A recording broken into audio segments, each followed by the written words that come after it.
कैसे हैं आप सभी? आई होप अच्छे होंगे, राइट। चलिए, मैं योगिता प्रजापति यूट्यूब चैनल पे आप सभी को स्वागत करती हूँ और आज मैं आपके लिए लेके एक्सरसाइज 3.3 का क्वेश्चन नंबर फर्स्ट का सेकंड पार्ट, जो कि प्रतिस्थापन विधि है, तो प्लीज इंपॉर्टेंट है, ध्यान से समझिएगा और साथ ही लाइक शेयर करना मत भूलिएगा। ओके बच्चों, तो आइए स्टार्ट करते हैं।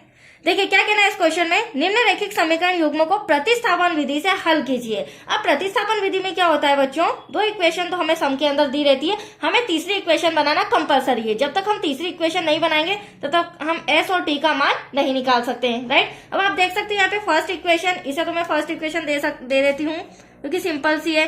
पर ये जो है हमें सेकेंड नंबर का इक्वेशन दिया है, इसे मैं अभी इक्वेशन नहीं दे रही हूँ। क्यों नहीं दे रही हूँ? क्योंकि आप देख सकते हैं ये डिवाइड में दिया गया सम है, राइट। मतलब डिवाइड में है तो हमें सिंपल इक्वेशन बनाने के लिए इसे सिंपल बनाना होगा, तभी मैं इसे इक्वेशन सेकेंड दूंगी। तो ये रहा क्रॉस मल्टीप्लीकेशन, मतलब कि 2 का इसमें करेंगे तो क्या हो जाएगा 2s, राइट बच्चों, प्लस 3 का t में करेंगे 3t हो जाएगा, 2 का 3 में करेंगे मल्टीप्लाई 2 3 जा 6। ऐसा क्यों कर रहे हैं? ताकि हमारा बट्टा सॉल्व हो जाए और सिंपल इक्वेशन बन जाए। डिवाइड का 6 से अगली स्टेप में 6 डिवाइड का इधर आके इंटू में हो जाएगा, तो एटलीस्ट हमारे पास क्या बचेगा 2s plus 3t equals to 6 का क्या हो जाएगा बच्चों, मल्टीप्लाई करेंगे तो 36। अब आप देख सकते हैं हमारी सिंपल इक्वेशन आ गई। अब मैं इसे समीकरण नंबर 2 दे सकती हूँ, राइट। अब इन दोनों इक्वेशन में के द्वारा ही, मतलब या तो इक्वेशन फर्स्ट से या इक्वेशन सेकेंड से हमें समीकरण थर्ड बनाना है, इक्वेशन थर्ड बनानी है, राइट। तो हमेशा ध्यान रखिएगा बच्चों, जो इक्वेशन छोटी होती है उससे अगर हम एस या टी का मान निकालेंगे तो बहुत इजी रहेगा। तो आपके सामने मैं समीकरण 1 से एस का मान निकाल रही हूँ। एस का मान निकालूंगी तो माइनस का टी उधर हो जाएगा। अगर आप टी का मान निकालना चाहे तो भी बेस्ट है। अगर आप टी का मान निकालते तो माइनस टी ऐसा कैसा, प्लस का एस उधर जाके माइनस का हो जाएगा, राइट। तो आपके ऊपर डिपेंड करता है आप किस तरह से इसकी वैल्यू निकालना चाहते हैं। तो चलिए सबसे पहले हम लिख लेते हैं समीकरण 1 से एस का मान लेने पर। समीकरण एस पहले मैं रिटर्न कर लेती हूँ। समीकरण 1 पहले हम रिटर्न कर लेते हैं। तो ये हमारा माइनस का है, S minus T equals to 3।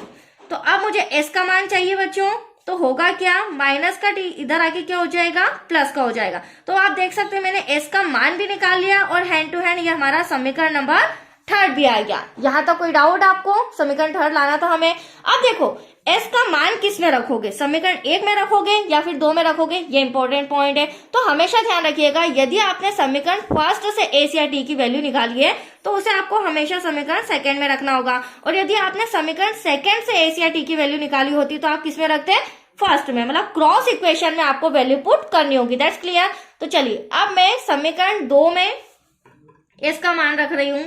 तो एस का मान समीकरण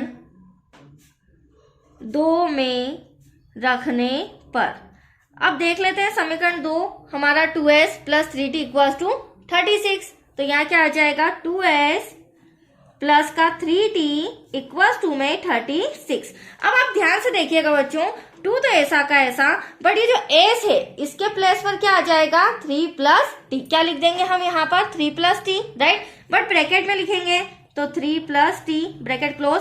बाकी एज इट इज ऐसा का ऐसा, क्योंकि हमें s का मान चेंज करना था।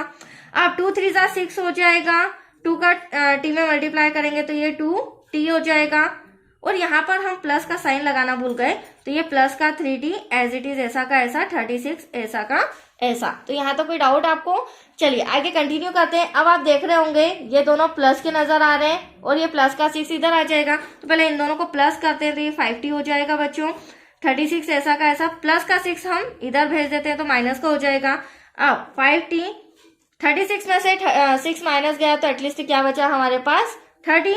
थोड़ा सा कॉपी इस तरह से कर रही हूँ, एडजस्ट कीजिएगा। अब t इक्वल्स टू 30 इंटू का 5 कहाँ जाएगा, डिवाइड में, क्योंकि एटलीस्ट हमें t की वैल्यू निकालनी है, राइट बच्चों। तो जब हम इसका डिवाइड करेंगे 5 1 5 5 6 30, तो एटलीस्ट t इक्वल्स टू हमारे पास 6 आ चुका है। t का आंसर क्या आया है 6। अब t का मान आ गया तो हमें इसका मान भी निकालना होगा, राइट। तो t का वैल्यू जब भी हमारा फर्स्टली s या t का वैल्यू आता है, जिसका भी आता है, तो उसका आंसर हमें समीकरण थर्ड में रखना है हमेशा, राइट। तो यहाँ पर मैं t का मान रख दूंगी तो हमारा s का मान भी आ जाएगा, s का आंसर भी आ जाएगा। That's clear. यहाँ पर हम लिख लेते हैं t बराबर 6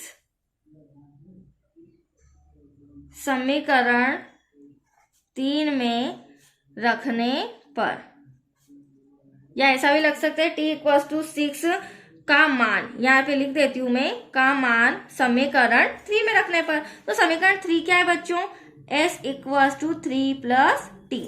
अब s तो वहीं का वहीं, 3 भी वहीं का वहीं, बट t के प्लेस पर क्या आ जाएगा, t के प्लेस पर आ जाएगा हमारा 6, राइट। तो यहाँ पर मैं 6 लिख देती हूँ।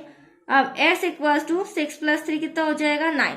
तो आप देख सकते हैं बच्चों आंसर आ चुका है, s इक्वल्स टू हमारा 9 आया है, राइट, और t इक्वल्स टू हमारा 6 आया है। That's your answer. ये है हमारी प्रतिस्थापन विधि। तो आया आपको समझ में, एनी डाउट? ये सम भी हमारा कंप्लीट हो चुका है, राइट। नेक्स्ट वीडियो मिलेगा आपको क्वेश्चन फर्स्ट का 3rd पार्ट। ओके बच्चों, थैंक यू।